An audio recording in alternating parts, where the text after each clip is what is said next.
Well, it's been a quiet week here in Lake Scabagon, my hometown.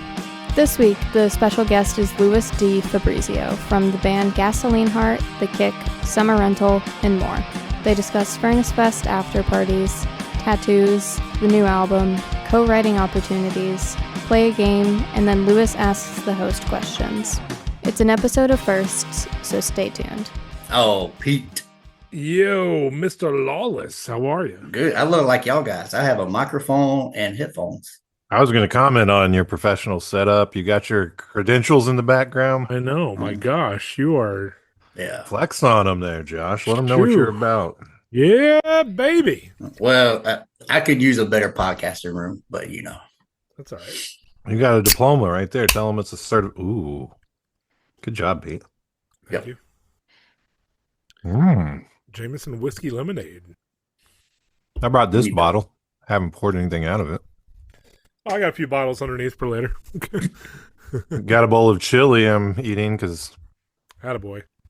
I walked in the door 4 minutes ago. So I briefly considered not eating. Then I was like, oh, it's going to be a while. You just come in from work? Yeah, tomorrow's first day of class. So we do a welcome back thing for our student athletes. So did that.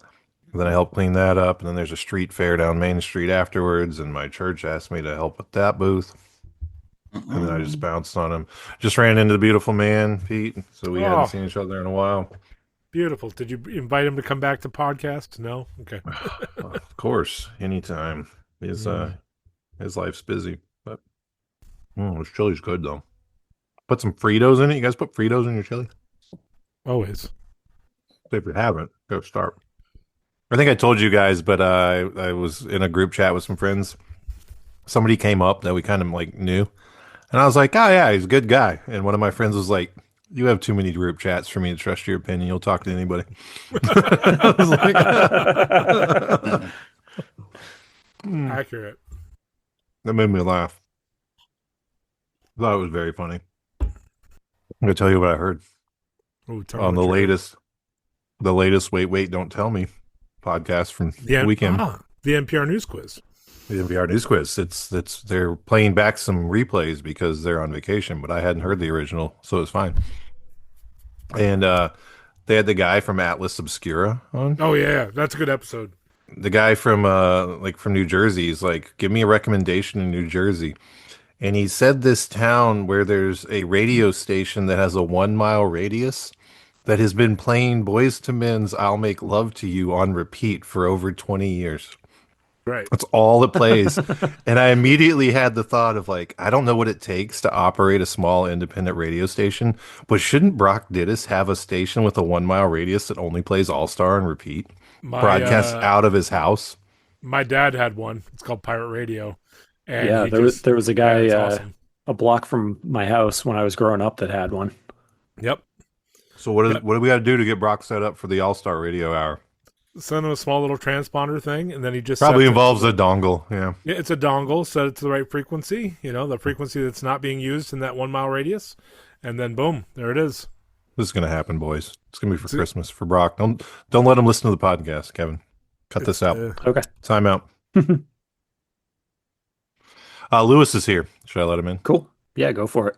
We're getting right into it, Josh. All right. Hey, Kevin, is that cowbell from the Savannah show? Yeah. Yep. It's the big spanker. Hello. Not you. It's the cowbell. It's the big spanker. Just to clarify. Sorry about that. Good morning. Hello. How's my audio? Sounds good. You sure? Yeah. All right, sweet. All right, I'll see you guys. This was great. All right. Thanks. Bye. So much fun. We had a lot of laughs. Oh, Pete left. Oh, all right. We got rid of Pete. All right, cool. All right, I guess I'll come back. No, Pete's back. I thought we were all leaving. Okay. So how's it going, man? It's going well. That Red Sox hat is kind of driving me crazy, but other than I figured it would. Same. It always, no thanks. Oh, that's right. You're the New York guy. John told me. I am. I'm the New York guy. In fact, I feel like I need to go get my hat. just because. Oh, I was just jamming that Water Avenue South album. Oh, it's so good, isn't it? It really is good. I'm more of a rehearsals for departure. Yep. The tooth and nail years, but I really like that weird. Is it Maricopa or something? Maricopa, yeah, that's a good one too. The Richard Swift albums are so good. Yep.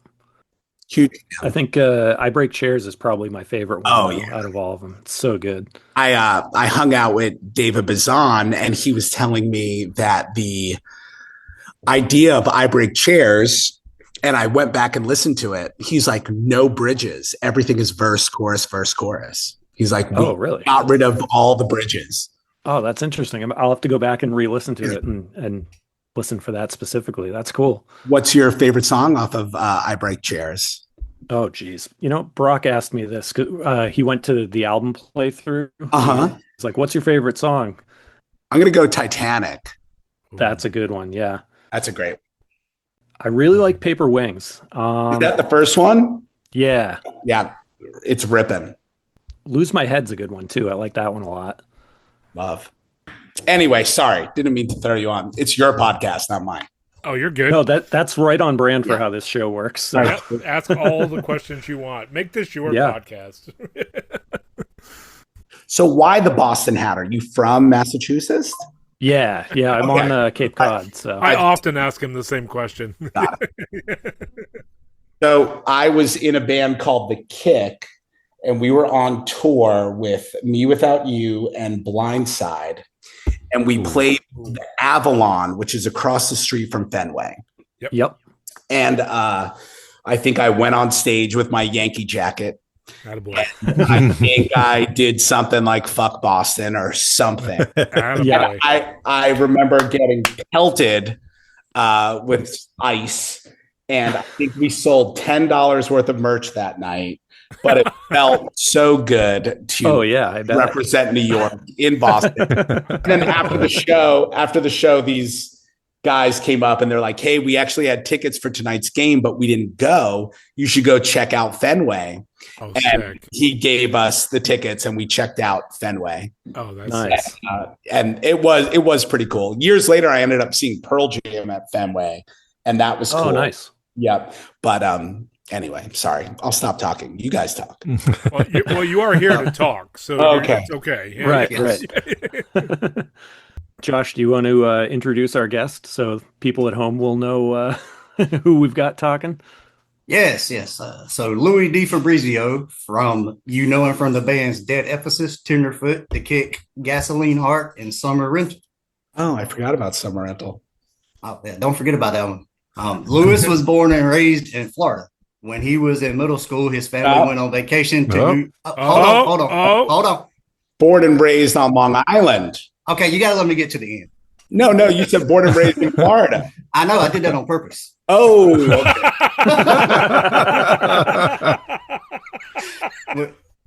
When Louis was in middle school, his family went on vacation to New York City and never came back. No, what are you talking about? What is going on here? Lewis's claim to fame. Is this a joke? Lewis's claim to fame is his development of a special tape that keeps things from moving. You will recognize Louis by his trademark baseball hats. Louis has 2 children that were born 17 years apart, and Louis is allergic to metal, and most of the time he doesn't know who he is. Wow, you really got me. Hook, line, Did you get anything wrong? Nope, that was all right. That was all correct. I was like, excellent. If you want to know Louis, then take the opposite of all of that. I love it. That was good. I feel bad because it's proof I haven't listened to the podcast that I didn't know that. I apologize.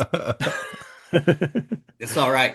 Yeah, he's filling in for Brock doing the intro. Usually Brock will look up whoever we have on and find all the other people with the same name and give their bios.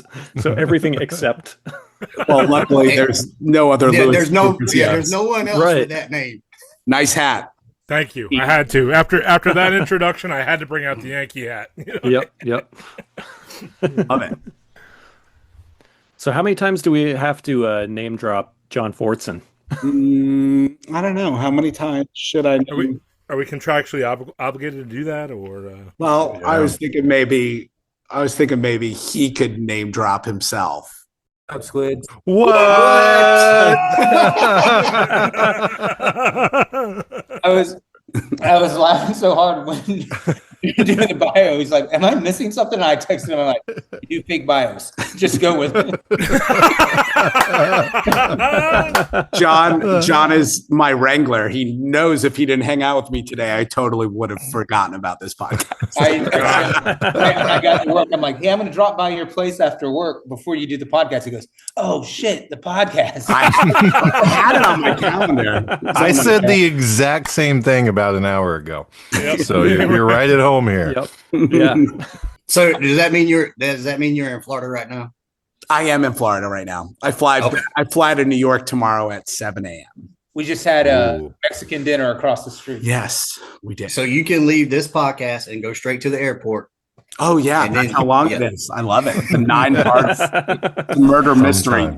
John kills me because the bass isn't loud enough in the new Gasoline Heart album. I just had one Oh, song. no. One song, I said. Yeah. It'd be a little loud. It's still there, though. It's fine. But I just wanted to be around for the first part of it because I'm going to go home. And I like to be surprised when you guys drop the episodes. I don't know what he said. Oh, that's smart. Nice. That's probably smart. You're right. Yeah. Like, you're going to start it, and then I'm just going to pop in at some point and be like, That's the first time anyone's live bombed the podcast, John. Thank I'm very you. impressed. What? Yeah. I'm a trendsetter, baby. I'm a trendsetter. Innovator. I bomb. If anybody to do so, I can't. You know what? That's perfect and fitting. Perfect. Yeah. I just think you're filling your new co-host role. I appreciate it. Yeah. No, Yeah. sure. One of us can quit. Yeah. All right. It's been fun, guys. Hey, Josh. So show Lewis your tattoo. Got it. Did you send him the picture? Yep, there we go. I did. All right. Don't worry, our podcast is E, so you're good with this. Oh, Yeah, wow. baby. There it is. Look at that. baby. Sick. And this is why we have Josh on the podcast, and that makes up for the intro. No. No. Yeah. So since I have this permanently tattooed on my body, is there like a backstory to the album cover? No. Seth Roberts from Watashi Wa. He did all the album artwork, and I knew me and John are both really big Who fans, so I definitely wanted the word Who in the album cover, like on the album title. And then I came up with You Know Who You Are, and that whole album is kind of about one or two people who ended up not being what I thought they would be. And One of them was me. No, I'm one just of them was kidding. John. Your album came out later. But yeah, so I said I wanted some sort of, I think the notes were like wolf in sheep's clothing kind of thing. That was kind of the idea. And Seth came up with a couple of different things. And the mask coming off was, I thought, pretty great. Yeah, I liked it. was awesome. Yeah. It's an iconic album cover. So I'm the safety advisor. You guys feel safe with Lewis? Because I'm going to drive 10 miles back to my house. Everybody good? He's a great guy. You're going to love him. Love you, John. Hey, thanks for hanging out. Love you, man. All right, great safe travels. Love you, Squids. Love you too, John. Hey, and Love we'll you, see you in brother. a couple We weeks. love you, John. Thanks. Can you organize the Gasoline Heart practices? Yes. All right, thank you. Oh, that was phenomenal. Thank you. Yeah, well done. Well done. So funny. Well, now I don't have anything to say. I'm speechless for once in my life. Right. It is a big feat. I know. So I do want to ask one thing, not Gasoline Heart related, not the kick, not Dear Ephesus, none of that. Do you want to talk a little bit about the accelerator reports that you guys post every now and then on Instagram back in the day? Oh, Uh-oh. Uh-oh. John, come back. I was to say. Apparently it's not safe. Somebody text John. He's frozen. Oh, he's gone. He didn't want to talk about it, Kevin. That's actually really funny. John was like, "I'm out. You guys good?" And then we were not good. Oh my gosh. How about John though? That was solid. I just texted what you didn't want to talk without John. John found a way to make it on the podcast. He did. That was absolutely insane. I love that. Right? One of our biggest fans, live bomb. And I say that because he would say that. He's our most committed listener besides Josh Wallace. Right. John just says, "Yo, I accidentally shut off Lewis's internet while I was leaving." Either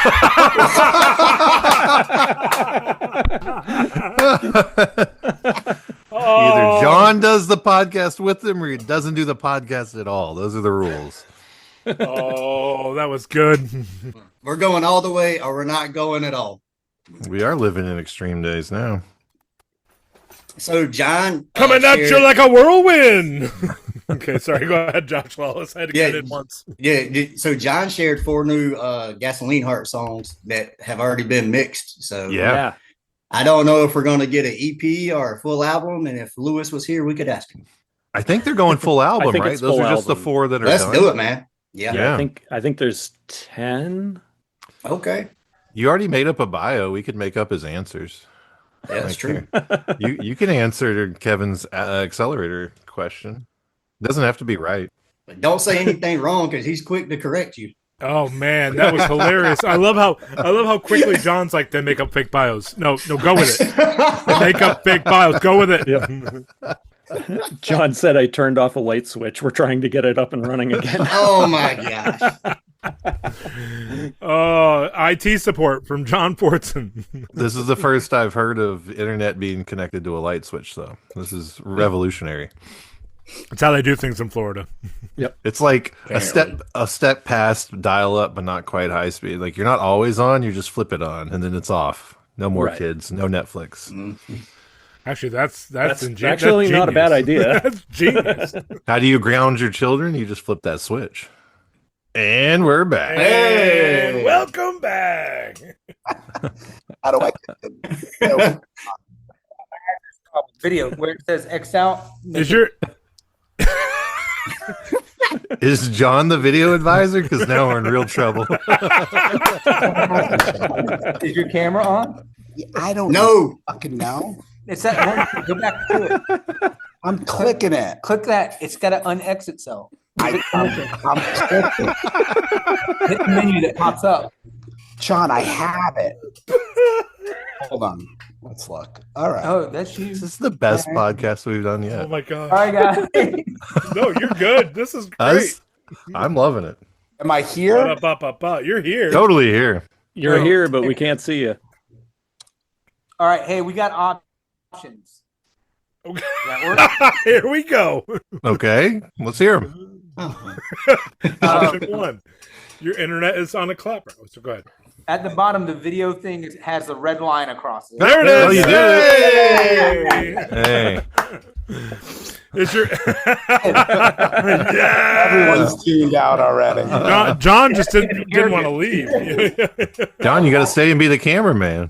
Wait, this isn't live? I mean, John shut the internet off. I know. What happened was my bags, Lewis lives right around the corner from where I work. So I was in my scrubs. I brought my clothes and I changed in his twin's bedroom. Mm-hmm. And I, like with my kid's bedroom, when I went to leave, I'm like, well, shut these lights off.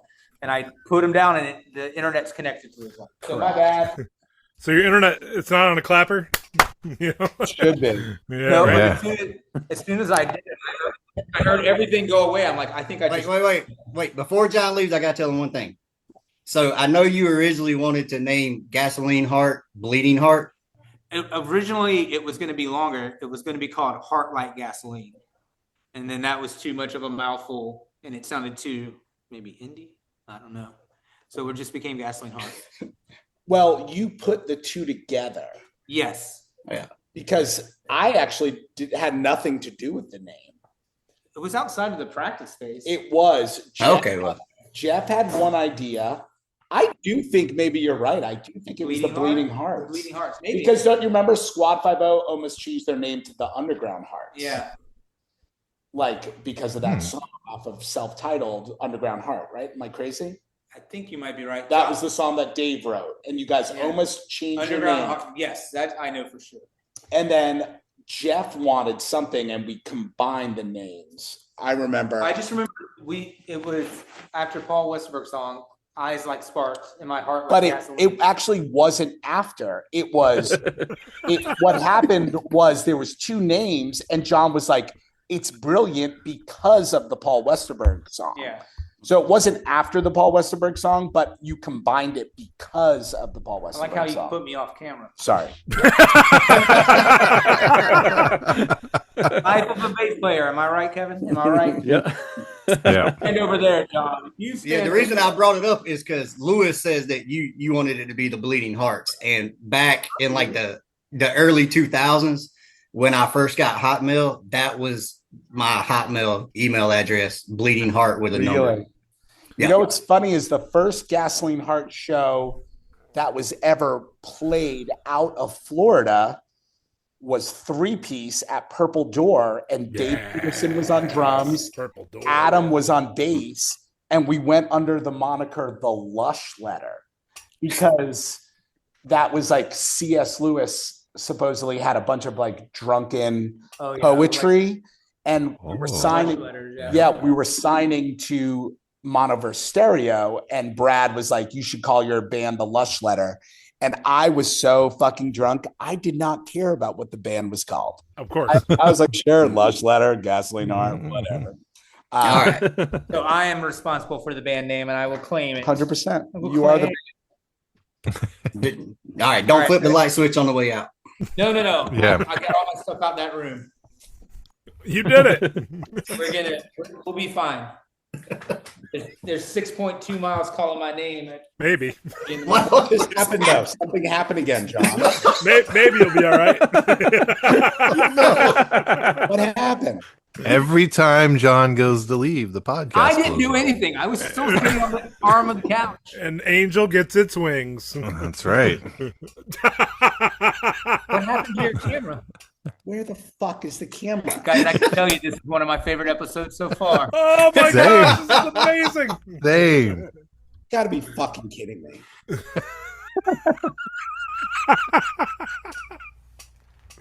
That's what you were on, Sweet Lou camera. You're just gonna hear me laughing all episode, so I'm gonna mute myself. Oh, we're live. Oh, here we are. There we go. Yeah. Tiptoe out. No. Clear eyes, full hearts, or something. Yeah. We're You're good. becoming a Zoom camera expert there, John. I just want to see how much more havoc I can cause. I know.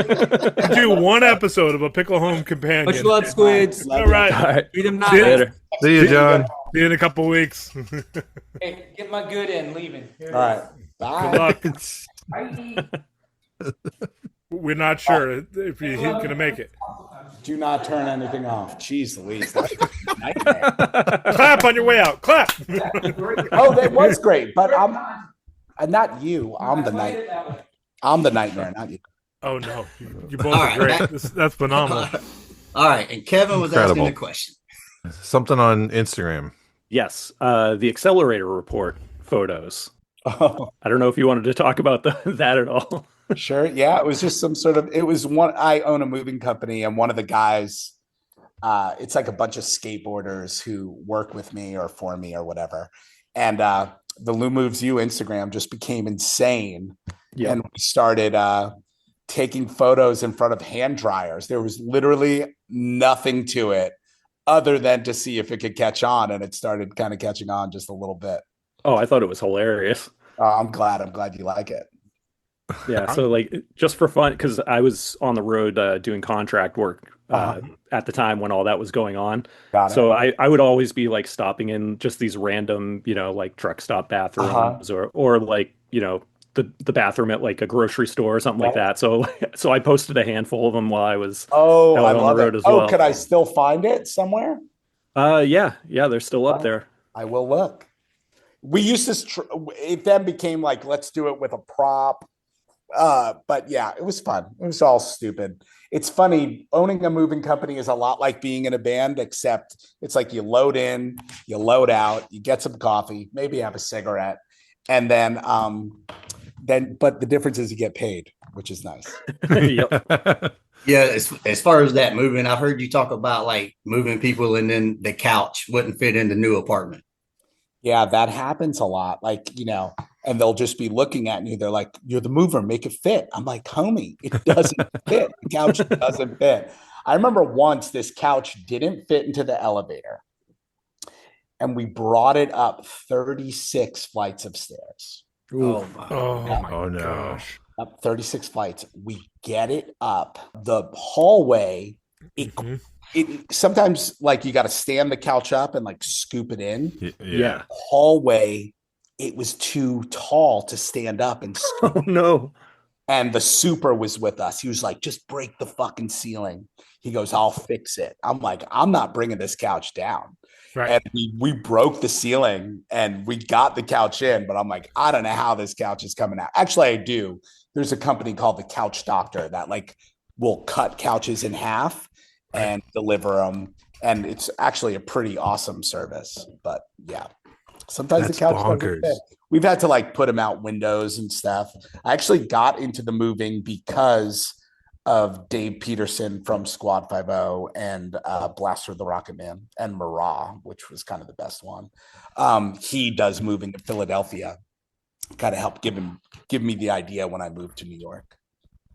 Yeah, I have a buddy who works at Walmart, and so he said like every Black Friday, back when it was 5 a.m. door opens on Black Friday, that people would get these like 75-inch TVs, and then he would roll them out to the parking lot, and they're sitting there in their Toyota Corolla, and they can't and get and then they're like, "Make the TV fit." Wow. And that's not even like a Walmart service. It's like, you bought the fucking TV. Put it in. Right. That's where IKEA got smart. Like if you've been to IKEA, you can buy like a cardboard, essentially like roof rails to go on top to strap it like folds up into like a triangle kind of platform.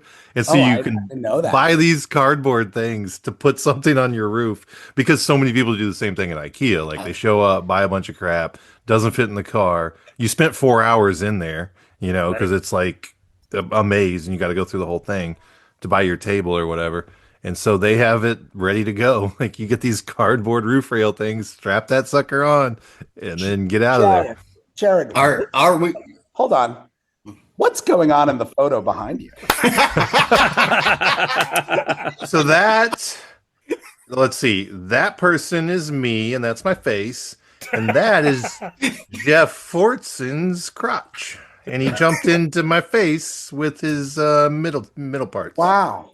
That was at Furnace Fest, a couple years ago, and somebody took a picture, and we were joking about it with Jeff when he came on the podcast, and we somehow got on state flags. There was a lot of flag talk. Randomly. A lot of flag talk, yep. And I get a package in the mail. I had shared this picture with Jeff because I wanted to show Jeff the moment like I caught him with my face. And like shortly after that podcast, I get a package. And Brock, who's not with us yet. A package.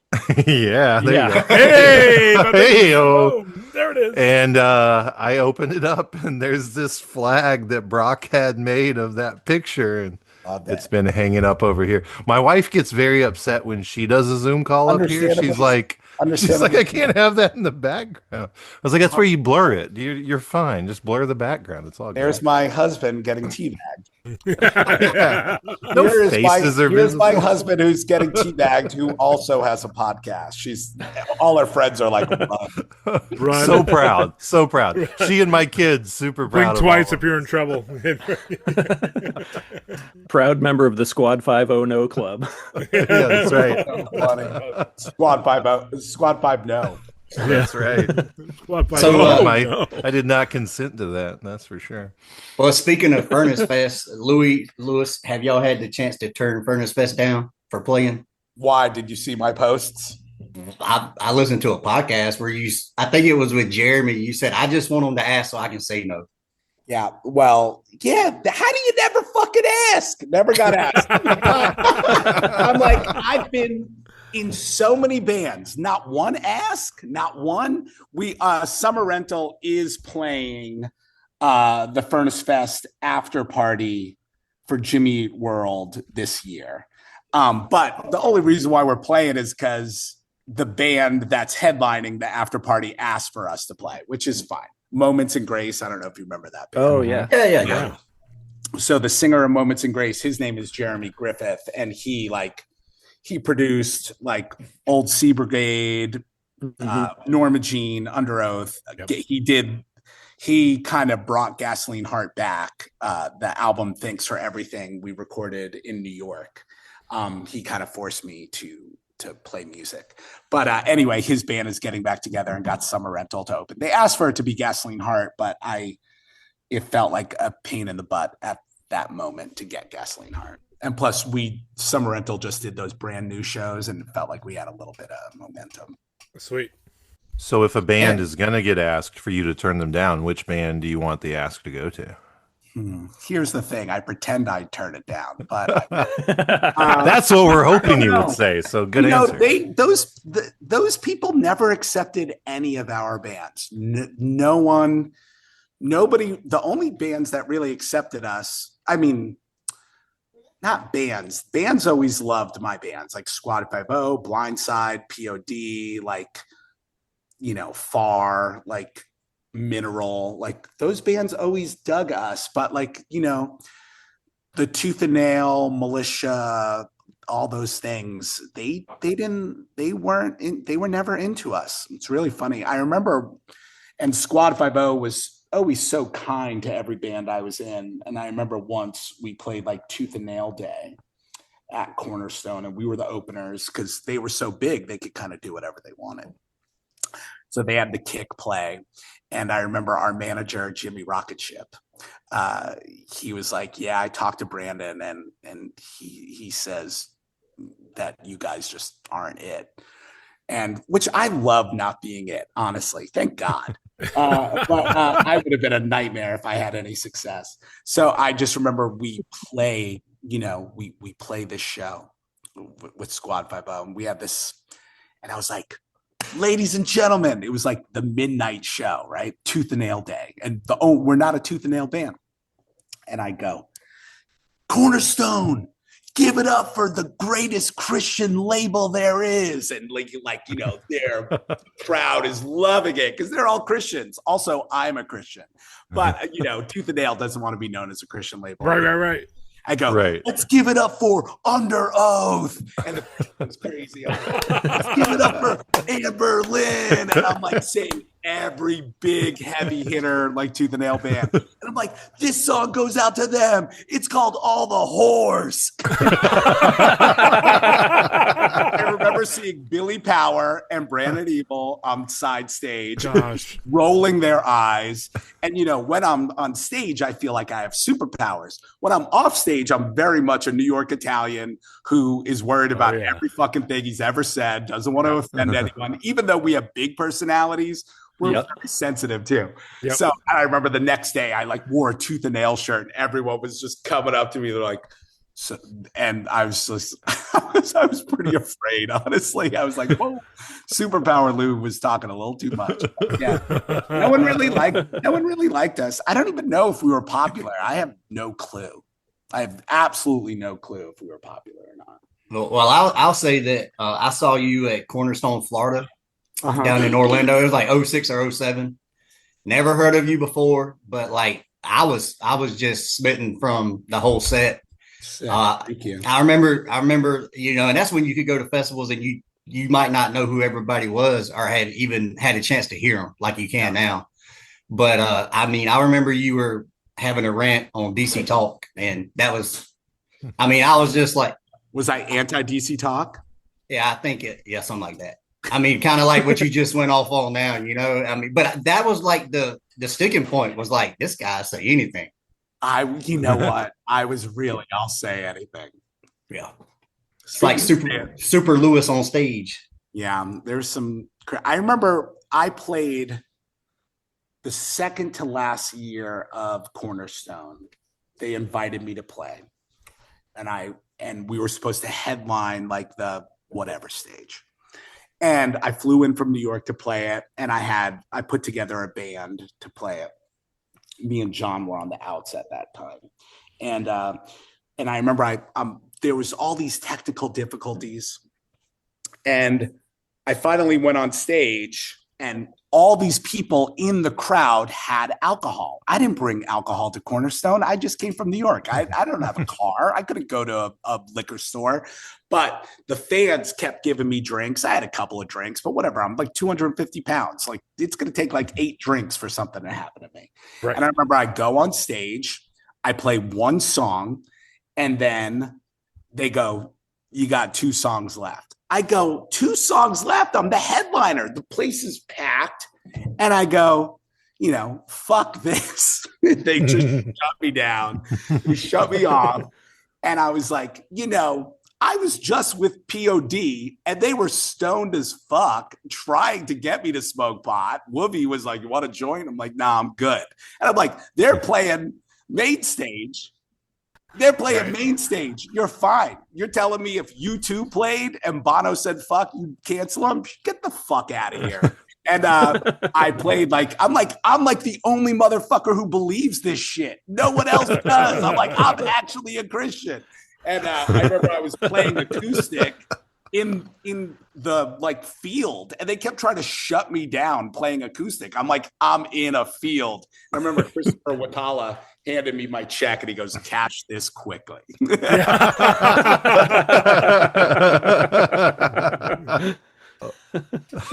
yeah, no one really liked us that much. But can I tell you another funny story? Of course. So have you heard of the band Group Love? Oh yeah. Okay, so Group Love was just on tour with Pink.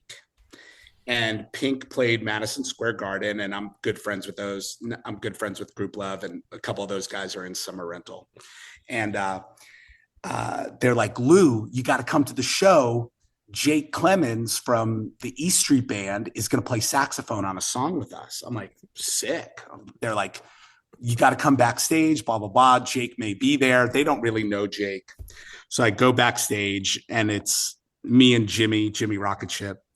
And we go to Group Love's dressing room. And I think the tour manager of Group Love was like, "Hey, what do you think about Amber Lynn's new lead singer?" And I go, "I'm pretty offended that Nate didn't ask me to be the new singer of Amber Lynn," right? So all of a sudden, big old Jake Clemens, who is a force of a man, he's sitting in the dressing room, not talking to anyone. And he goes, "Are you guys talking about Amber Lynn?" And we go, "Yeah." He goes, "Oh, I like that band." We're like Amber Lynn from Tooth and Nail Records? He goes, "Yeah, I really like them." So all of a sudden, this started a conversation with Jake, even though Jake is about to play with Group Love. So we just start bullshitting with Jake. And it was great. It was a great icebreaker for Group Love because he's about to play with them. And we're like, okay, we're trying to mildly feel him out. Like, what else do you know? Right. Fast forward 40 minutes. We're talking David Bazan, Me Without You. We're talking everybody. Dude is a former Cornerstone kid. Oh, what? Virginia. We start trying to stump each other in Christian rock history, right? And amazing. He starts telling me about the first show he ever played. Fucking check this out. Jake was in the Israelites. What? What? Yes. Jake Clemens from the E Street Band was in the Israelites. Guess what else? Because he pulled it out on his phone. He was in the original version of May. Come on. Whoa. Yes. Oh, Virginia. There you go. Yes, yeah. Virginia. So now we're talking and I'm like, "Have you ever heard of the band Norma Jean?" Because we're going deep, right? And he's like, "This is so traumatic for me." And he was like, "Yeah." I go, "Do you know the name of Norma Jean before they were Norma Jean?" Right. He goes, "Yeah, Ludacris." I go, "Yes, but do you know why they changed their name?" He goes, "No." I go, "There was all the guys from Ludacris went to go see a band called POD and Blindside, but the first band was a band called Dear Ephesus."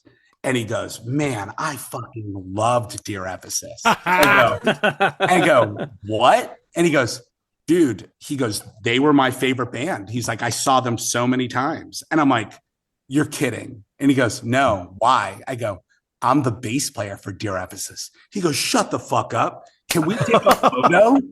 we take a photo and he goes, do you mind if I send it to my friends? And I'm like, the group love crew is like, of course, they're dying here. Yeah. And he goes, and he pulls out his phone. I'll send you the photo. He pulls out the phone. He goes, I was listening to your album a couple of days ago. And there's a picture of me and him with Consolation of Pianissimo. And then he goes, I remember playing a festival with you guys in Texas called Tom Fest. And he goes, I went up to Dear Ephesus and asked if I could jump on stage to play a song because I learned one of the songs. And he goes, and they told me no. And he goes, actually, it was the bass player that told me. And I was like, I actually remember some big old dude saying, hey, I got a saxophone. Can I jam with you? And I'm like, absolutely not. No way. You knew he'd never make a name for himself. You're right. Yep. And that's how you became a part of the E Street Band. That's incredible. So funny. That's awesome. Yeah, pretty funny. Wow.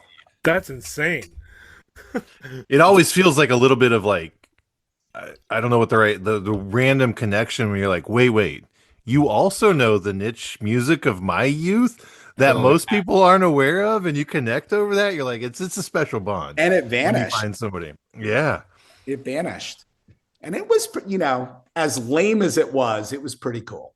All right. Mm-hmm. It was like, think about it. There was like weird youth group kids. I know you have the record in your background, Kevin, but it's like youth group kids are listening to 90 Pound Wuss. Are you kidding me? Like that was insane. You know what I mean? Like it was really a kind of like, think about it was wild. It was wild stuff, wild stuff. What people were listening to. And how cool was it that it just slipped into those weird Christian bookstores and most normie of people are all of a sudden listening to like things that are extremely edgy. Even if it's not that great, it's insane. Like people listening to Strong Arm in like 1996 and 1990. Yeah. I wasn't big into hardcore, but it's just funny. It's like, was really weird. It was a weird thing. And there was a lot of shitty things about it, but it definitely opened up a lot of people into like different types of music, and then it just went away. Yeah, you're right. It did. Like a thief. Yeah. Just went right away. And now watching like Turnstile and all these bands be popular, it was like, you would get booed off the stage at Cornerstone for not being hardcore enough. You know what I mean? Right. Like, it's just like, it's just funny watching that happen. But anyway, I'll shut up. So if you're playing an after party, how long are you going to be at Furnace Fest? I was texting the drummer today, Ben, and I think we're going to drive in day of and then stay the next day. So that's the first night. Oh, is it the first? I'm playing the Jimmy Eat World night. Yeah, that's Friday night. Okay. So doors are at 10:30. I think we could do that. That'd be cool. I have not made an after show yet because it's a marathon of a day to get through. I'm gonna have to take a nap. Yeah. But that venue where all the pre-shows and after shows work play that Johnny Grimes own is cool. Is it cool? Really? Yeah. Because there's multiple rooms inside the same big space, and so like. And there's a soundproof room, so they usually put like the heavy bands. So there could be a hardcore show going on, and then another show, and you don't hear each other at all. Like, and then the lobby, like they do multiple pre-shows at the same time. I don't think they're doing after, like before the fest starts. Like Thursday night, there's 3 different lineups that are like 5 bands each. Like I'm going to see, I don't know, you guys going? I'm going to see Magnitude and Advent on Thursday night because I want to see Advent. North Carolina guys, but there's the Beautiful Mistake are playing on another bill in another room that's like got 5 bands, and I think there's all 3 rooms going simultaneously. And then like in the lobby there's the bar, and they have TVs that are like streaming whatever's happening in one of the stages. It's kind of a wild. And then there's like a tattoo artist giving tattoos in a corner spot. It's Love it. A lot happening all at the same time. It's pretty cool. What's funny is I went to Shaky Knees not too long ago. Mm-hmm. Mm-hmm. Yeah. And I'm in the artist area. and I see that they're giving tattoos, and I see Josh Weaver. Do you know who Josh Weaver is? Guitar player for Spud Gun and World Against World. Okay. Now, Josh Weaver's brother owns a tattoo shop in Atlanta, and I got a lot of tattoos from him. He was the bass player for Joe Christmas. So Josh Weaver is actually in, like, if you Google Josh Weaver, his band he's in now is actually they're actually popular. Anyway, I see Josh Weaver giving tattoos backstage. I get this stupid Pokemon tattoo from him. Where is it? Right there. Because my kids are all into Pokemon. Get this tattoo. Right. I hand him $50 for a tip. And he goes, "It's actually $100. I thought the fucking tattoos were free, but the tattoos were $100. I was like, God damn it! I just got a Pokemon. I'm thinking I'm just tipping Josh. And all of a sudden, I spent $150 on a tattoo. So, are the tattoos at work free? No, like you, Exactly. yeah, you pay for those for sure. Got it. They're like flash stuff. It's not like anything crazy, but just they're rocking through appointments. Probably like a Pokemon. Like a Pokemon, yeah. Or some furnaces. Yeah. I could be wrong, but that sounds like the guy who misspelled a tattoo on Jay Baker. So, oh my gosh, Jay. Josh. Oh, wait, yes, because Josh and Jay, they were like the revolution people in Atlanta, which was fun. Jay used to live in New York. I used to hang out with him in New York. Oh, you have any Jay stories? We would hang out on my roof in Bushwick. It sounds like y'all would get along with each other. Yeah, Jay was cool. I mean, Jay used to hang out when he was a teenager at Dear Evis's practices. Wow. Oh, yeah. And then, we met Jay and his dad in LA. He put on a show with like POD and Dear Evis, but Jay was always really sweet and nice and really, ahead of the curve on loving all people, which was pretty radical back then, Mm-hmm. Yeah, Jay was always kind to me. Not like I knew him that well, but I mean, I hung out with him in New York a little bit and just at shows, but I can't vouch for him, but he was always super nice to me. And he was kind to everyone who was around me. Am I being too serious? No. All right, cool. You're spot on. You're doing well. Right. You have a Pokemon tattoo. I don't think you can be too serious. All right. And you hang out with John Fortson. I don't think you can be too serious. Yeah. Right. Love it. Yeah. So I guess I should let you know that I'm also a twin. Oh, identical or fraternal? Identical. Oh, really? Are you still friends with your twin? Yeah, we used to work together for a really long time, and so of course we get all the stupid twin questions. Like what? Are y'all twins? I mean, it's like people we work together forever, so we just started saying, "No, we're cousins," and then they would believe us. And I'm like, "It's really funny." So I mean, like. But the worst one, and tell me if your kids have got this, where like people will find out you're twins, so they'll look at you and they'll be like, "When's your birthday?" Oh, and you tell them, and then they look right at your brother. When's your birthday? And I'm like, "Do you understand how twins work?" That's really could be 11:59. It could be 11:59 and 12:01. That's how you catch you in a lie. Yeah, does sound like you're from the South. So. Oh, he is. Yeah, I'm down here. You could tell.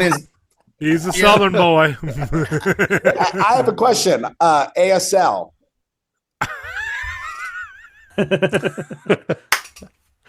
46 Cape Cod. All right, got it. 46 Cape Cod. 44 Rhode Island, but New York. Got it. 44 Coates, North Carolina. Love.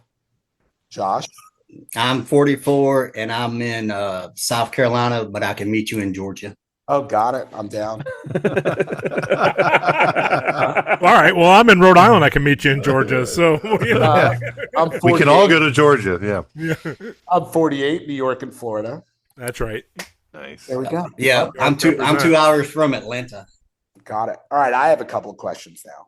Do it. Sure. All right. I'm going to go line by line. Jared. This is the Jared, quickly. Oh. Top 5 favorite bands of all time. Don't be Oh my cool. God. Don't be cool. Me Without You, the Avett Brothers, Rich Mullins. Love. Then it gets harder. Don't be cool. I'm not trying to. Five Iron Frenzy. Okay. I'll say it. That's going to be common here, maybe. The fifth one. Smashing Pumpkins. Oh, love. Get it, son. Yeah. Josh, you're next. Oh, me. Demon Hunter, Cool Hand Luke, Audio Adrenaline. Love. I know that's the off wall. I'm going to go country with Alabama. Love. Right. And then Showbread. Oh, love. Yeah, Josh Dye, he was inspired by that 90-pound wuss album right there. So love everything Showbread does.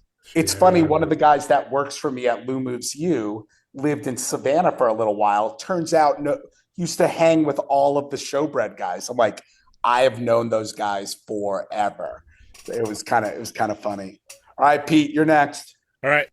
Switchfoot, Mute Math, Foo Fighters, Beach Boys. Love. And I can't say Five Iron because that's too easy. I would go goodness, Striper. Oh, nice. Kevin. Five Iron, MXPX, Blenderhead, 90-pound wuss, and I'll go Weird Al. Oh, yeah. Yes. Very good. Weird Al is sick. Very good. That's my top 10 right there. Yeah, that's good. Yep. All right. My turn for my five. Do it. Now, Yes. this is no particular order and right now. Yep. Okay. I respect Pearl that. Jam, obviously, there. Yep. Everything Page with the Lion, including Dave Bazan solo records. Yep. Gonna go Manchester Orchestra. Oh, that's a good one. I'm gonna go The Who. Yes, of course. And it's really hard to pick this, but I'm gonna go Tom Petty. It's hard to pick Tom Petty. It's hard to pick Tom Petty over The Clash or Bruce Springsteen, but I'm just doing it because he kind of scratches the same itch as the boss. Yeah, I give you that. There we go. There's my five. All right, listening. Oh, I thought you had more. Let's go. Another question. Question for the squids. Let's go. Yeah, we're ready to answer questions. How long have you been doing this podcast? Oh, 1 timely year. question. Oh, perfect. 1 year as of recording yesterday. Oh, love it. Who's Yeah. been your favorite guest? Oh, present company excluded. That's a tough question. That's a super. We've tough- had a lot of fun. I mean, Reese surprised us the most, and that was fun. He's a smart fucker. Well, yeah. That one was a lot of fun because it was early on and it was a big surprise, and we had no idea he was coming. Nice. Kevin But just it's dropped the been- link to him. God, we've had a lot of fun talking to a lot of people. Frank Tate is up there. Frank Tate was a good nice. one. Frank was great. I mean, I'd be remiss not to say the Fortson twins. but- Somebody better say John. Yeah, someone's better say John. John, you're my favorite. Sorry, I changed it, John. Yeah. All right, Sorry, Jeff. He technically wasn't a guest; he was a co-host. Yeah. Who was the you're most boring? John Fortson. No, oh, sorry. No. I feel like just get real. Who was kind of a disappointment? It's been a big surprise, like legitimately. Whether we knew, like, I feel like everybody who's been on somebody knew their stuff pretty well. So like somebody was pretty amped up about it. But there's been people that one or more of us were like, yeah, we'll talk to them, but I don't know their stuff. I don't know their history, and it's been amazing how we have not been let down. Like, Right. people, I was like, I'm not ready. It's Tuesday night. I'm busy. Blah blah blah. I don't know this person, and then stories get rolling. People have a good time. It's kind of fun. The guys from Hocus Pick were awesome. Yeah, they were a lot of fun. Those guys are great. I think instead of getting rid of the whole conversation, you just bleep it out because then it'll get people talking. Yep. Kevin, wonders of editing. All right. Yes. Other question. Mhm. Who is the realistic GOAT guest? Oh. Ooh. Oh, I can answer that. Do it, Josh. Ethan Luck. Ethan Luck? Yeah. Easy peasy. He's been in more. Okay, you text him right now. So No, Josh, Aaron Weiss. That's Josh's. Aaron Weiss, Josh. That's Josh's. Aaron Weiss Right. for I want Jared. Aaron Weiss pretty bad. I imagine Aaron being terrible on a podcast. I think he's been on a couple and he's been okay. Like he's gotten better. I think for Jared it would just be to have Aaron Weiss in his Zoom screen. Now you know who that would be mine. That would be mine. Yeah. And I love Aaron. I love Me Without You. Yeah. Mike Weiss would be a good one. Oh. I would love to talk to Ricky too. Yeah. Oh, yeah. You know, it's funny. The Kick and Me Without You played a show once. Well, a lot of shows. And Ricky slept over my house and we got pretty fucked up after the show. And I remember I was actually where I am now. I was across the street in the apartment across the street right over there. And it was me and my ex-first wife. And we were sleeping in the bed. And Ricky was sleeping in the spare room. And I remember waking up and seeing Ricky just standing over the bed looking at us. And I was just like, Ricky, what are you doing? And then Ricky's head came off of his body and started levitating around the bed. I was like, oh, wait, this is not Ricky. This is me just being fucked up, having some sort of weird dream that Ricky's head is swirling around the bedroom. And I remember telling Ricky the next day, I was like, you know, because he's a little hippy dippy. I was like, dude, I think you were like orbiting my bedroom last night. And he was like, probably. So here's a question for you then. Sure. I can't remember who we asked some version of this question too, but it was like, Sure. Who's like the most surprising, like if you were gonna suggest to us who should we talk to that would be like amazing that we may not have on our radar? Like, and we're kind of like talking Christian rock world. Doesn't matter. Doesn't matter. I mean, it doesn't matter, but that's where we've kind of been. Or old scene, like old scene kind of thing. Like Yeah. it could go Have either you had way. Billy Powers?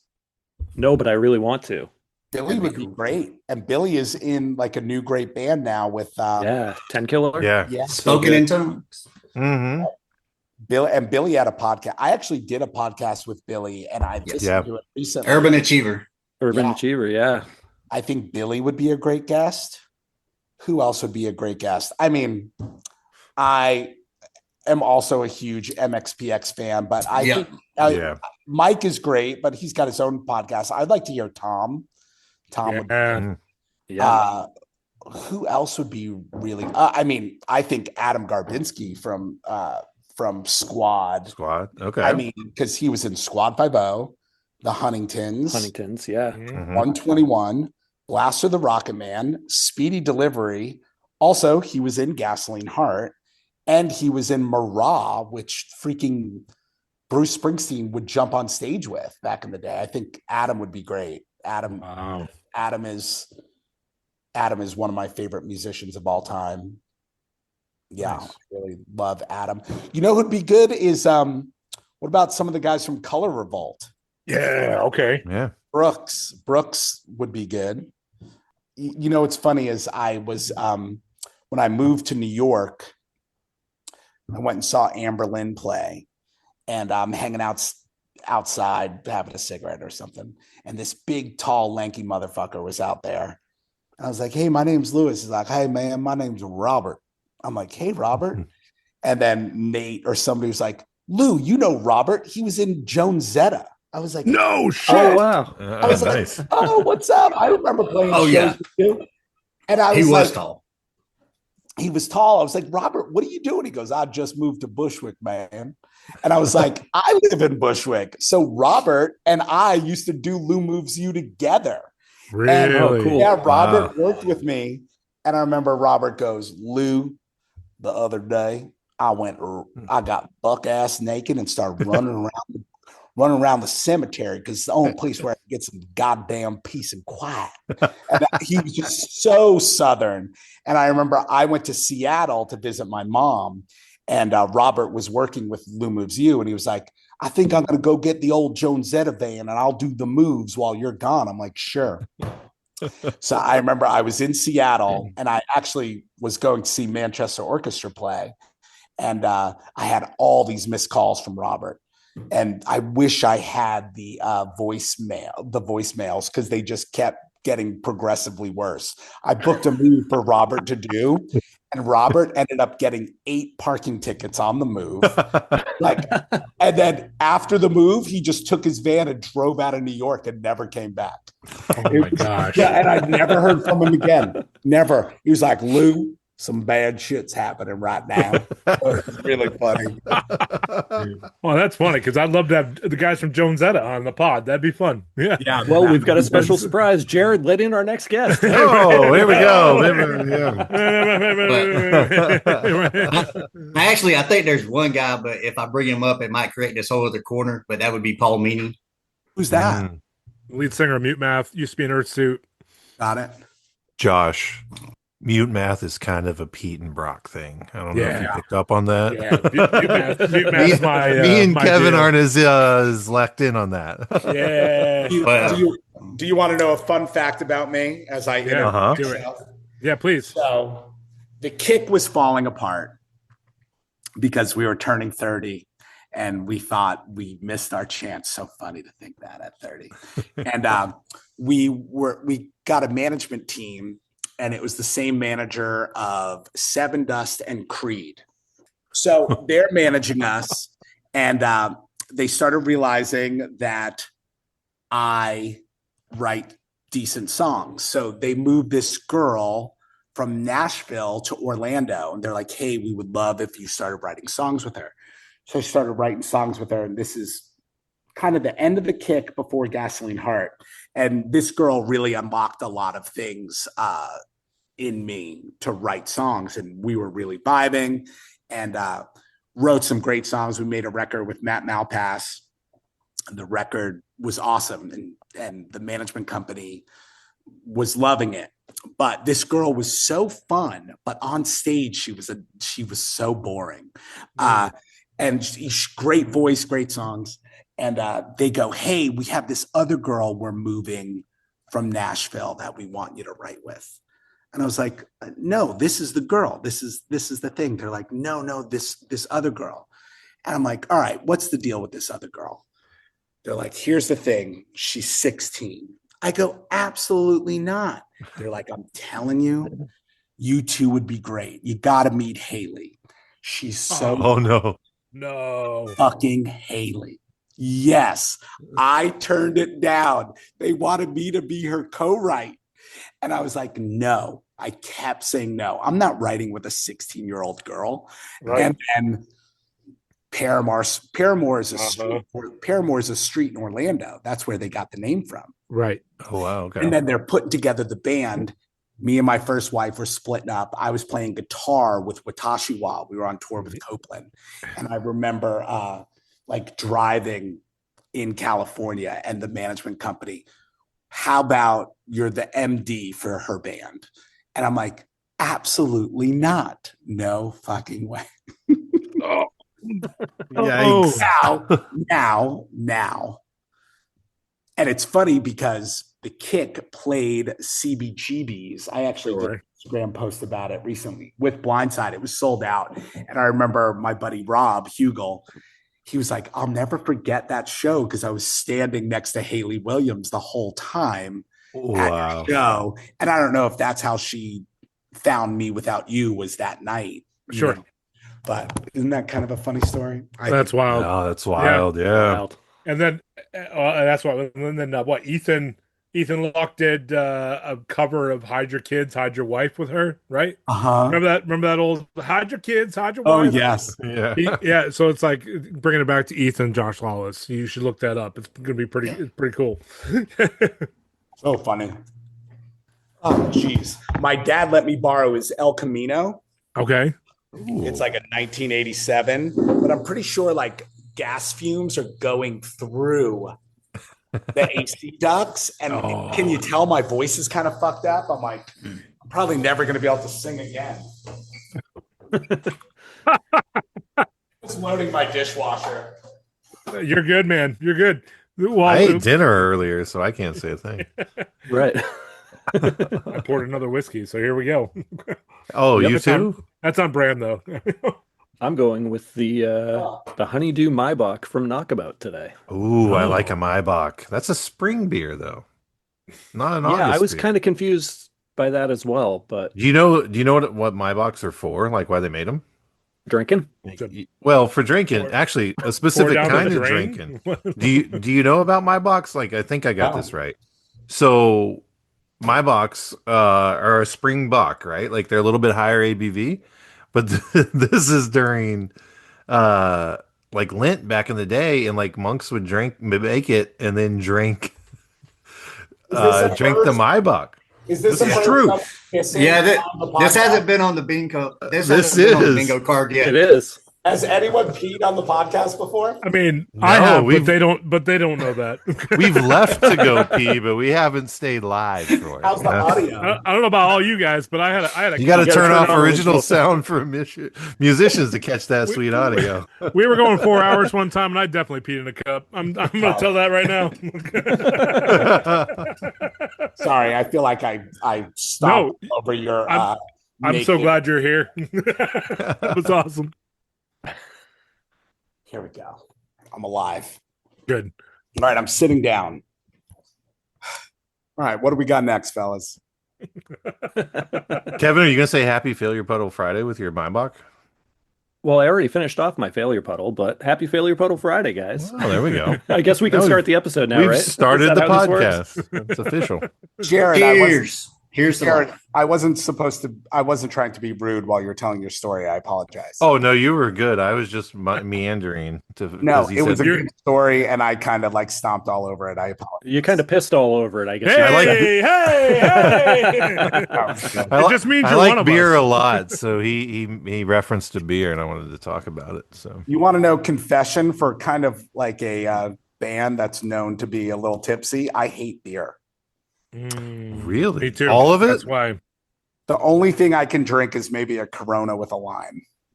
Oh, that's too bad. Can you drink cider? Because I mean, I can't drink beer, but I can do a cider. Tequila. Tequila. Yeah, Ooh. I'm a bourbon. I do bourbon. What's your go-to brand here? Are you an additive-free guy, or do you care? I like the Casamigos is nice. Okay.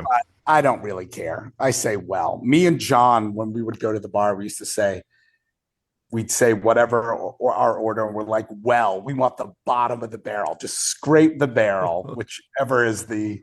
It's funny. We used to go to this bar called the Independent Bar in Orlando, and they used to have 50-cent drink nights, and we would just get hammered for like $8. You know, I remember once I was sitting at the bar, and all of a sudden I threw up on the bar. No. Like, oh my gosh, I'm going to get kicked out of here. And I cleaned it up, and I'm like, oh my gosh, nobody saw it. I'm in the clear. So I'm having my drink, and this is when you could smoke inside. And somebody taps me on the shoulder. Hey man, you got to go. I go, why? What's good? He goes, you're not wearing a shirt. Did you clean it up with your shirt? I took off my shirt, cleaned it up, and threw my shirt away. And I'm just sitting there shirtless at the bar. And I remember walking outside. I'll never forget the girl's name who drove me home. And I just remember I was sitting on the curb, and I was just saying my address over and over again. Like before Uber. And this girl, Wendy, she was like, Lewis, are you okay? And I was like, no. Can you please drive me home? And she drove me home. I remember that. When me, Kevin, and Pete went to Savannah for the Squad 5-0 show back in May, I guess. That was May, right? Dang, was that long ago? Okay. And so the night before, when we went out with the squad guys, it was some bar we rolled into. But who was it that grabbed all the shot glasses or like the little paper, like plastic? It was Justin. So we were there and like, let's do shots. And he starts grabbing the little plastic ones and like laying them out on the bar from in the well area of where like the bartender has their stuff. Swatting his hand. And this girl No, before that, she's just staring like daggers at him, like, "What are you doing?"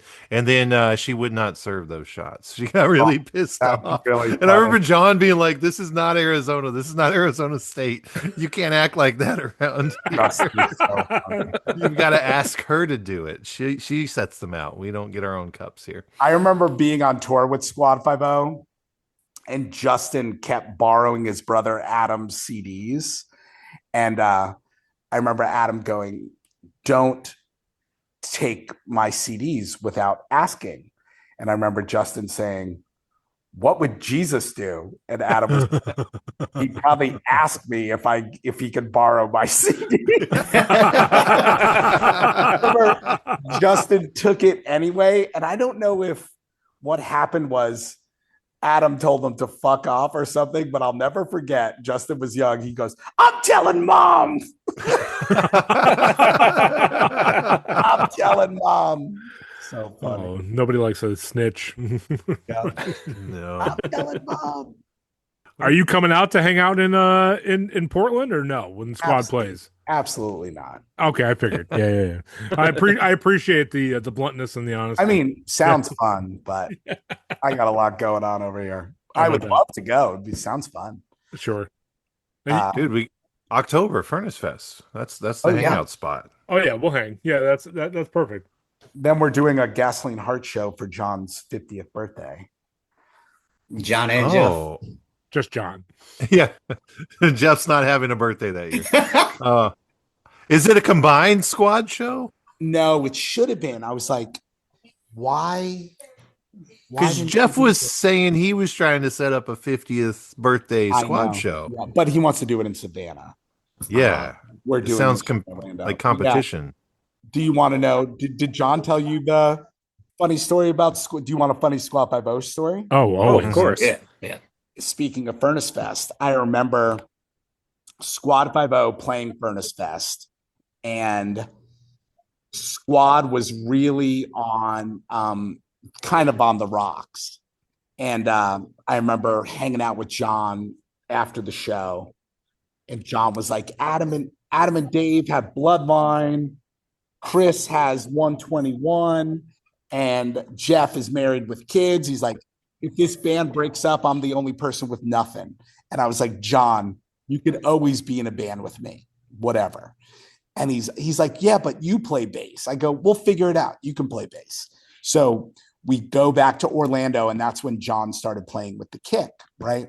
Right. And John really liked it because Squad 50 was such a hassle. Everyone lives everywhere else. The Kick is just playing tons of local shows. The Kick starts getting some traction or whatever. Squad is about to sign to Capitol, and John refuses to sign the contract. Right. John is like, did he tell you this? Well, or you heard this? We've heard it, but I want to hear from you for what you're saying. Yeah. John was like, I'm in the Kick. I'm not doing Squad 50. Right. And I remember being in that same side bedroom that Ricky slept in when his head came off. And it was me and Jeff like laying in a trundle bed. And Jeff is like, dude, John won't sign it. And I remember telling Jeff, if John doesn't sign the contract, I'll kick him out of the Kick. I won't let him be in the band. Yeah. I'm like, I refuse to be the reason why he doesn't do it. Did I tell the story kind of like how he told it? Well, yeah, I believe you told it in this incredible documentary called Squad 50 is here to stay, available wherever you get fine documentaries. That's funny. But yeah, that's why I'm like, wait, I know. And I was like, I heard it in your voice. So I'm like, how do I know this already from your voice? That was like, I felt like a very loyal thing. I was like, I refuse to let John not try this, right? Because he is one of my dearest friends. Oh, for sure. He's a quality human. So I see why. Yeah. But we won't put that in the podcast. So John, you'll never hear that. No, I'm Why? Oh, that he's a good human. Yeah. Right. Yeah, Don't take my right. bad story. I mean, No. Your story's safe. staying in, but I'm Yeah. never telling him that I like him. Okay. Love him. And if you know our podcast, that's staying in. Hi, John. Hello, John. Oh, that's good. No, that's a great story. I'm glad that you were showed the loyalty to make sure he could make that happen. So you're still working on the new album, right? Yeah, it's done. It's done? Yeah. Oh. It's getting mixed. The first 4 songs are done. It's really good. Did John tell you how we made it? No. No. Or maybe he did, but I don't know. It was a long night. So Is that we're always talking about Gasoline Heart doing a record, yada yada. And the keyboard player, Andy, works for a church. He's one of the pastors, and he gets like a sabbatical every 10 years. And he's wow. Maybe we could figure out how to record during the sabbatical. And he's got like this 3 or 4 month sabbatical, and it's coming up starting in like 2 weeks. And we're all talking, and the only time everyone can do it is like in 2 weeks, like for the studio time and for every member. So I booked the studio time. Problem is, we have no songs. Ooh. I think we had 2 songs. I had one, and the guitar player had one. And we're like, and I remember everyone saying, so do you have any demos? I'm like, no, not yet. We go into the studio and we make everything up as we go. And we're like, it'll just be like, hey, somebody play a riff. I'd play a riff. Like, all right, that's the verse. This is the chorus. That's the bridge. Here's the chorus. So all of a sudden, we wrote the music to like 9 songs, but only 2 of them had vocals or lyrics. So it was just music. So then I took the music, went home, and wrote all the vocals and melody over the established music, which I've never done something like that before. And it was such an awesome exercise, like an artistic exercise.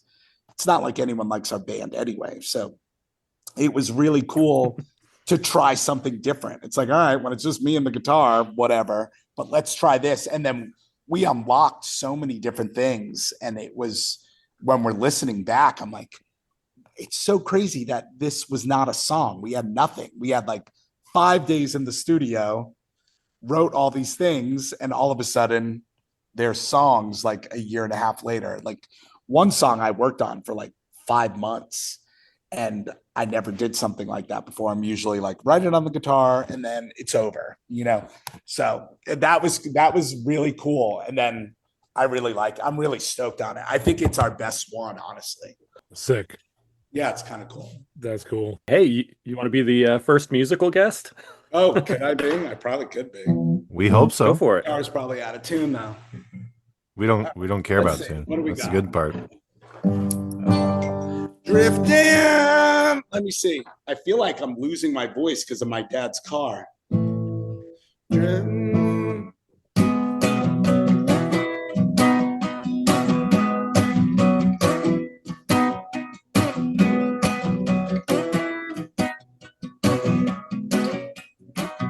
Let's see if I got a voice.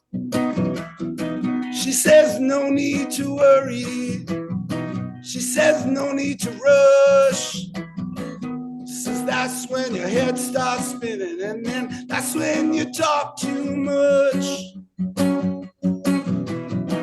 So I found the answers, or at least I found a set of keys.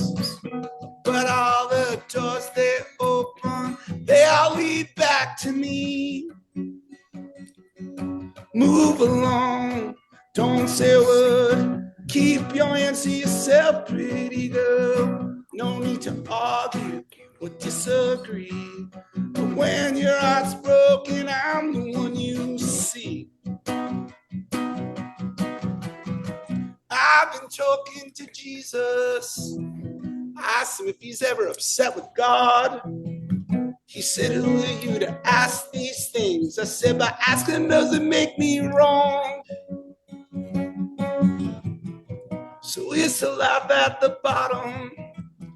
So here's to laugh at the top. Here's to the laugh that starts running in the end. You just can't stop. Move along. Don't say a word. Whoops. Move along. Don't say a word. Keep your hands to yourself, pretty girl. No need to argue or disagree. But when your heart's broken, I'm the one you see. Yes. Oh, Nice. Come on. For that one? Yes. Yeah. that was that second verse is my favorite lyric on the whole album. Yeah. Yeah. I've been talking to Jesus, asked him if he's ever upset with God. Who are you to ask these things? By asking, does it mean I'm wrong? Where'd that come from? I don't know. I feel like all of them. You said Tom Petty earlier, like it's not a replica, but like you can hear it in there. Yeah. No, it's It's good. influence for sure. It's good. Yeah. It's so good. All the songs are about God, kind of, or a lady. Yeah. Sure. Kind of. That's all the best songs. That gets us right there. Yeah. Yep. Hey, baby, do you love me? When you find out, won't you tell me? Hey, darling, my head is spinning, my world is changing, and your eyes are changing too. So love what you got, take care of your home, take back what you're not. You ain't ever going home. Hey, baby, I see you bleeding. They left you starving and retreating. And sometimes life is good. When it's simple, you do what you should. So love what you got, or you may never go home. Take back what you're not, or you ain't never going home. I don't remember the bridge. Oh, That's good. Oh man. Yeah. this is a treat. Thank you. Oh yeah. Yeah. Sorry. No. Keep, We love keep- it, man. Keep going. This is amazing. I mean, what I want to do, I want to play one song for you. Please. I mean, this is why this album's in my top 30, Lewis. Oh, I really like it too. Yeah, I mean, I love it when you can put an album on and there's no skips from beginning to end. Like when I'm listening to this album, I want to be in the car rolling the windows down, man, just going down the highway. Well, and that's funny because I did a car listen with us about a week or so ago when we knew we were having you on, and it's a perfect car listen for sure. I think the new album is going to be, you guys are going to dig it. I hope somebody digs it. Also, I don't give a fuck. well, Well, that's I good. think that's fantastic. why you make music for the right reason. It's like something that's in you that you have to do, and I think you would do it if no one else ever listened or heard. No one is listening. That's true.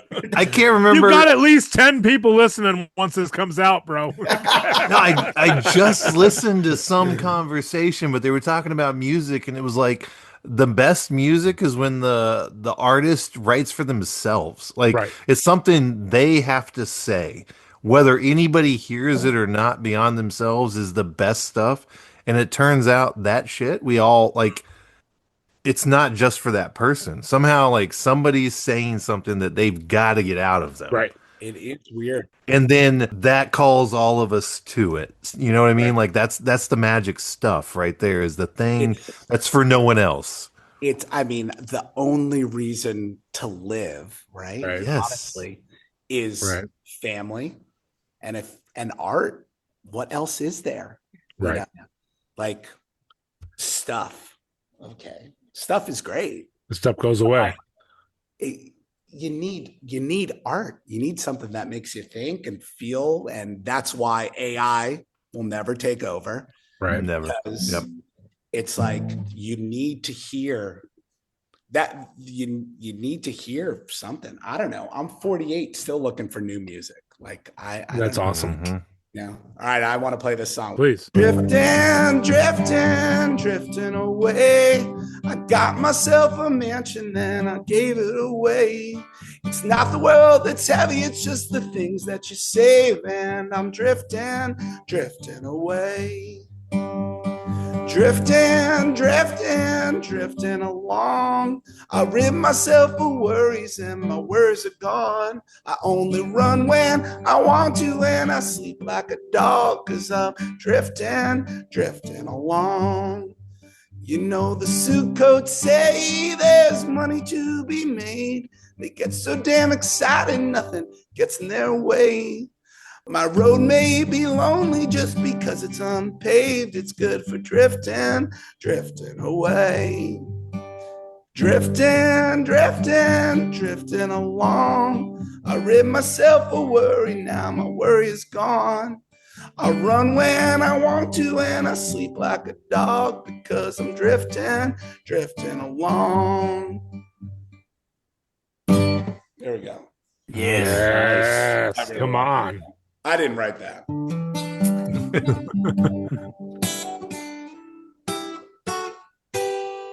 Anyway, hopefully I'm not boring. No, No, good Lord, man. That's awesome. Whatever the opposite of boring is. Yeah, that's what you're doing right now. All right, I'll take it. Yeah. I've got something to say. I killed your baby today. Doesn't matter much to me as long as she's dead. Can't play that song. That song's canceled. Fellas, you got anything else for me? Because I do have a 7 a.m. flight tomorrow. Well, if you got just a minute, we do like to play a game on this podcast. Sure, let's do it. Oh. All right. We're letting Josh take over our whole podcast. So if you haven't sensed the theme. All right, Lewis. So your company is called Lou Moves You. Correct. So perfect name. Thank you. So we want you to give each of us a company with a name that has our name in it.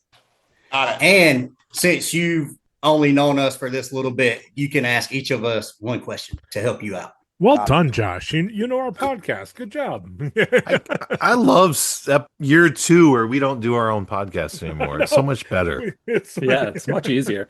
And when we play this game, Lewis, most people don't ask questions, but you're a good question asker. That's accurate. Yeah. I am picked up on that. I am on a podcast called Drums. You guys ever listen to Drums with Nate from Amberlin and Ben Love and Reed from Say Anything? It's a drum podcast, but somehow I weaseled my way on.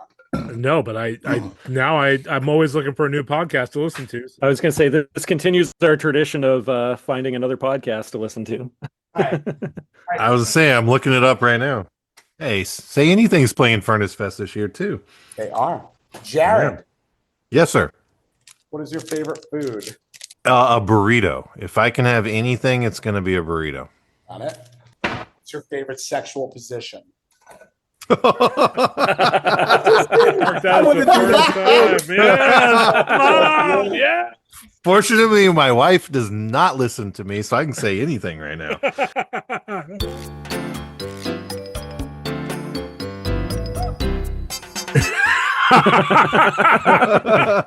Can I have an example in the past of this question and answer?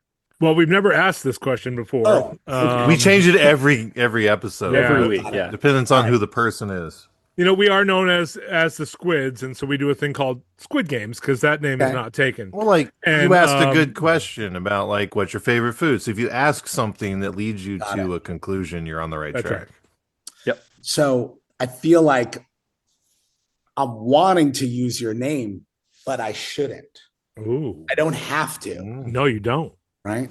I mean, Josh, is that the rules? You made up this question.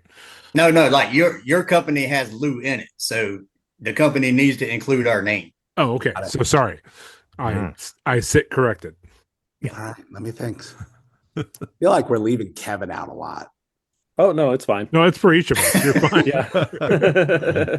All right, hold on, guys. This is tough. You're asking me to. This is where we put the pressure on right here. All right. Yep. You didn't have any heat all Jared, episode. You're in North Carolina. North Carolina. Yeah. He's proud of it, just so you know. The better Carolina. Sorry, Josh, but really not sorry. I prefer South. Jared. I can't be too on the nose with fries. Oh, you can. Well, though. you can. Please do. I can throw a curveball. It's actually pronounced freeze, but spelled fries. So you can do whatever you want with that. Got it. Freeze with ease. Jared will freeze with ease. Jared's AC recharging station. Yeah. Yes. That is important in North Carolina. Yeah. Yes. Actually, phenomenal. I think the move is to move to Scandinavia right now as the globe warms. In 20 years, they're going to need a good HVAC guy in Denmark. Let's go. No one's doing that right now. You know what I'm saying? So, yeah, get ahead of the game. That's right. I'm going to move to Denmark and be the only HVAC company out there. Freeze with ease. Wow. Freeze with ease. I like it. Love it. Okay. Yep. We got Jared. That's perfect. Josh, where do you live again? South Carolina. The Superior Carolina. The other one. How do you pronounce your name? Josh Lawless. Lawless bail bonds. Yeah. South Carolina's They're everywhere. premier bail bonds. Oh yeah. I'll never go out of business. Are you guilty? No, you're not.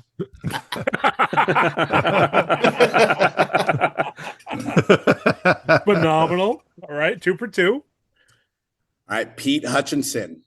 Pete, how tall are you? I'm 6'3". Thanks for asking. It's a big fella. I am. I'm a large. This is a large podcast. Yeah. A lot of large folks. Yeah. I'm the no exception shorties there, here. so. Yeah. But you're not small. Right. No. What town are you in again? I'm in East Providence, Rhode Island. Got it. Originally from kind of Hague, New York. Got it. Pete's Hutch and Such Bodega. Ooh. Oh. Find your New York sandwiches. Come on. East Providence. That's Nice. right. Heck yeah. That's right. That's right. I'm TM. Lewis gets a cut of the merch from all these shirts that we're going to make, right? That's right. Of course. We're gonna sell them out, off label at Furnace Fest this year. How do I pronounce your last name, Kevin? Brennan. Brennan. And you're in Mass. Yep. Total masshole. Mm-hmm. Kevin, what do you do for work? Oh boy.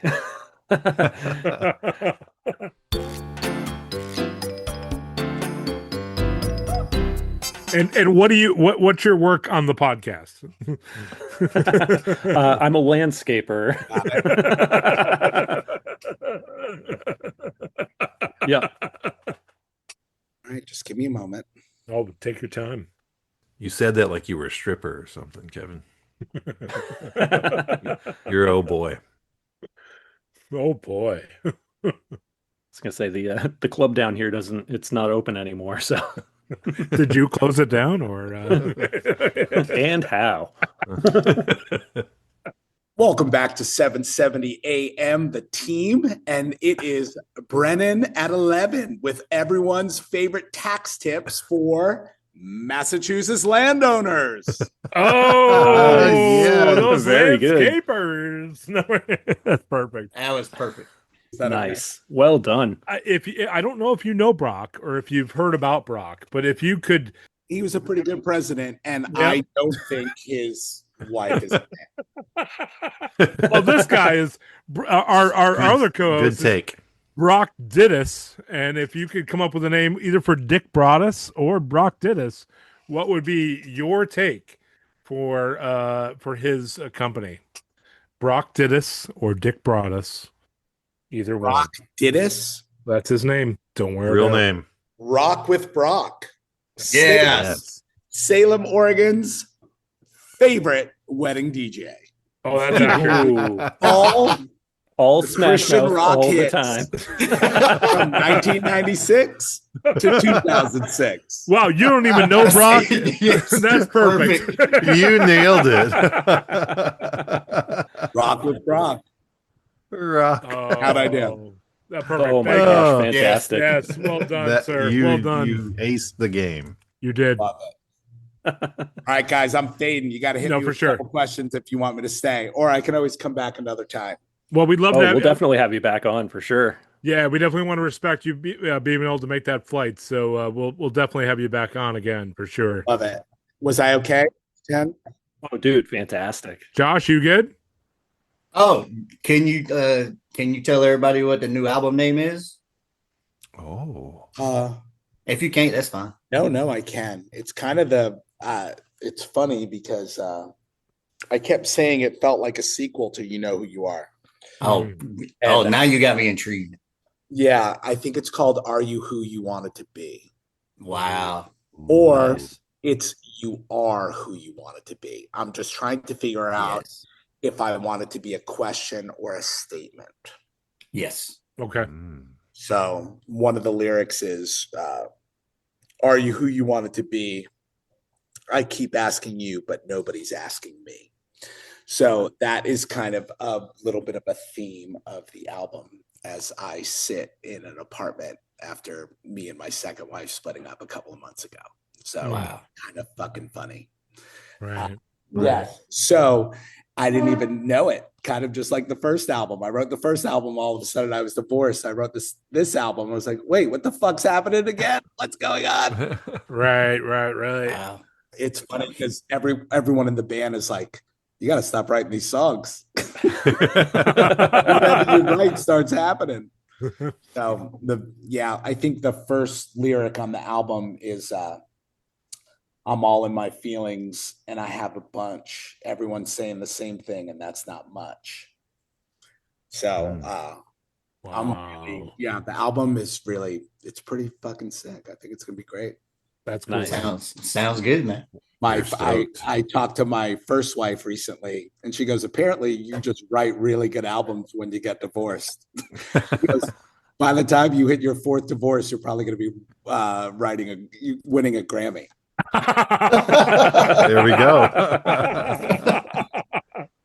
Oh, that was funny. Phenomenal. Only 2 more to go. There you go. There you go. I'll tell you, I'm a relatively new fan, and I appreciate I've kind of listened through, and I appreciate what you write. So keep it up, my friend. Appreciate it. Yeah, appreciate you guys. And I'm gonna go get that ticket to that after show. So yeah, go do it. Everyone do that'd it. be great. Yeah, let's hang in Alabama. Yeah, we got to say hello in Birmingham for sure. Of course. And if I'm a nightmare, it's not my fault. I'm a nightmare too. You're fine. We're all together. Same. Hey, thanks for making me feel special, guys. Thanks This for coming was on. awesome. Thank you. And we'll definitely have you back. All right. Love y'all. Does anybody have an outro? Oh yeah. Oh. Do we have an outro? That's a good point, Josh. Oh, do I have to do something? Oh no, you don't have to do anything. But One of Josh, us you got has an to do outro? something. I can try. All right, Do go it. ahead, Josh. Do it. We have a You're filling in for Brock, so we have a particular All right. kind of outro, Lewis. And I don't know if you ever heard of a prairie home companion, but we're a pickle home companion in the fictional town of Lake Scabagon. And Josh, I've given you enough time. Go ahead. I didn't take any notes, so. Oh, you're fine. Just wing it, dude. And that's the news from Lake Scabagon, where all the songs are played amazingly. I don't have it, guys. Oh. I can't. Hey, can I can't just throw do it, this? Brandon. Can I just throw this out there? Yeah, do it. Yes. Text me what it is and let me try it. All right. okay. Oh, we'll do that. Put it in the group text with John. Okay. Yes. All right. And that's the news from Lake Scabagon, where all the grass is green, the booze is loose, Yes. and all of the potties. No, let me try to check this out. And that's the news from Lake Scabagon, where all the beer strikes fear, Mm. all the booze makes you lose, Yep. And all the babes make you stay. Onward, Pickle Soldiers. That's a perfect podcast, That's boys. We perfect crushed podcast. it. We did it. We Yes. crushed Oh, thank you, Lewis. Oh, thank you so Appreciate much. it. Thank you. It's great hanging out, Lewis. Safe travels to New York. Yeah. God bless you. Sorry for all the cursing. I am a Christian. Amen. We fucking are too. Right there with you. Yep. You know what is so funny about the Christian thing? Yeah. It being real Yeah. is just as insane as it not being real. Absolutely. Insane. Preach. Right? Yeah. Hey, I'm just saying. I'm just saying. I'm just listening, and you're right. You have a lot of Now- fellow folks with you there on that. I'm saying once you start trying to say it was Adam and Eve and blah, blah, blah, whatever. It's insane. Life is insane. It very much could be real. Love you guys. Love you too. Looking forward to seeing you in Alabama. This is fantastic. And you know what else is fantastic? A sneak peek of a brand new song after the outro of the episode. Later.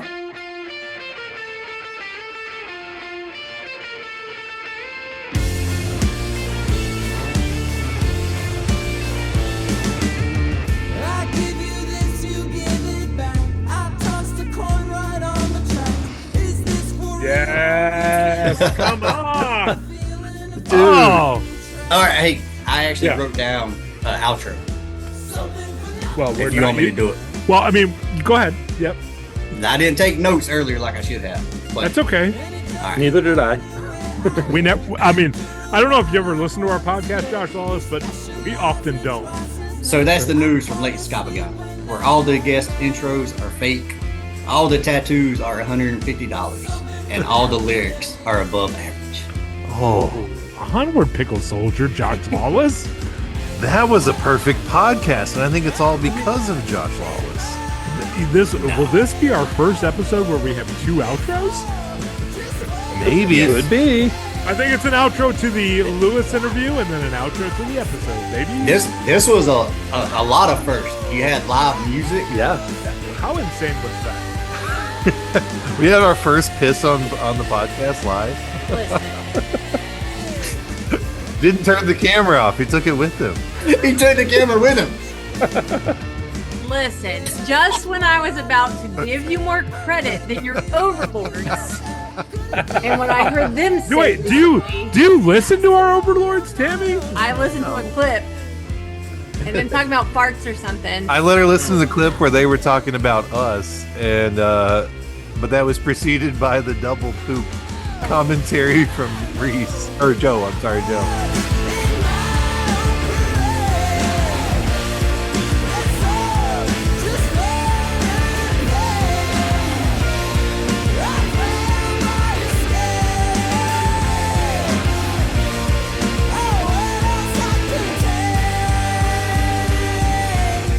Do not say anything. I won't, but I could. I'm not going to. I don't want to hear it. And this is where I throw in the timeout music. Boom, boom, boom. And then just wait for her to call and be Yeah, like, let her think I answered that question. Yeah. When I said to Lisa, you got that hot burning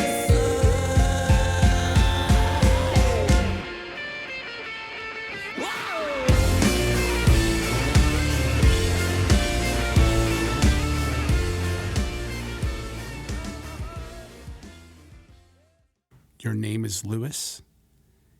You're the vocalist for Gasoline Heart. Sing in 5, 4, 3. I'm all in my feelings.